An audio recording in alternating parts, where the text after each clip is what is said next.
नमस्कार, मी संजय बाजीराव मरकड, अध्यक्ष कानिफनाथ देवस्थान ट्रस्ट, सरपंच ग्रामपंचायत श्री क्षेत्र मढी। आता 1 महिन्यावर आमची कानिफनाथांची यात्रा आलेली आहे आणि या यात्रेमध्ये बऱ्याचशा भाविकांच्या भावना तीव्र होत्या आणि म्हणून त्यासाठी आम्ही आज या ठिकाणी ग्रामसभेचं आयोजन केलं होतं आणि त्यामध्ये चर्चा करण्यात आली।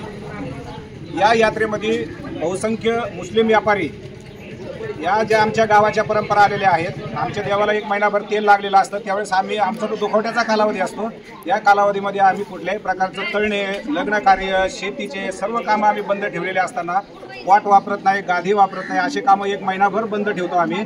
पण हे व्यापारी लोक या ठिकाणी येऊन हे कुठल्याही प्रकारचे या ठिकाणी त्यांच्या परंपरा आमच्या त्या पाळत नाहीत आणि त्यामुळे कुठेतरी या भाविकांच्या मनामध्ये एक त्यांची कुठेतरी भावनांना ठेच बसल्यासारखं या ठिकाणी वातावरण होतं आणि म्हणून आज आम्ही या ठिकाणी ग्रामसभेचा या ठिकाणी ठराव घेतलेला आहे की जसं कुंभच्या धर्तीवर योगीजींनी जसं त्या ठिकाणी मुस्लिम व्यापाऱ्यांना बंदी केलेली आहे, तशीच आम्ही या ग्रामसभेच्या ठरावामध्ये मुस्लिम व्यापाऱ्यांना बंदी केलेली आहे।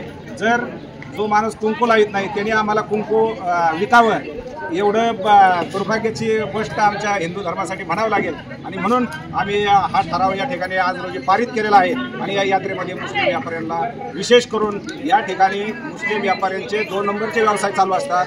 अंमली पदार्थाची व्यापार या ठिकाणी ते करतात, सोरट, चक्री, भिंगरी, काय 2 नंबरचे प्रकार या ठिकाणी ते चालू असतात आणि भाविकांची लूट या माध्यमातून होते।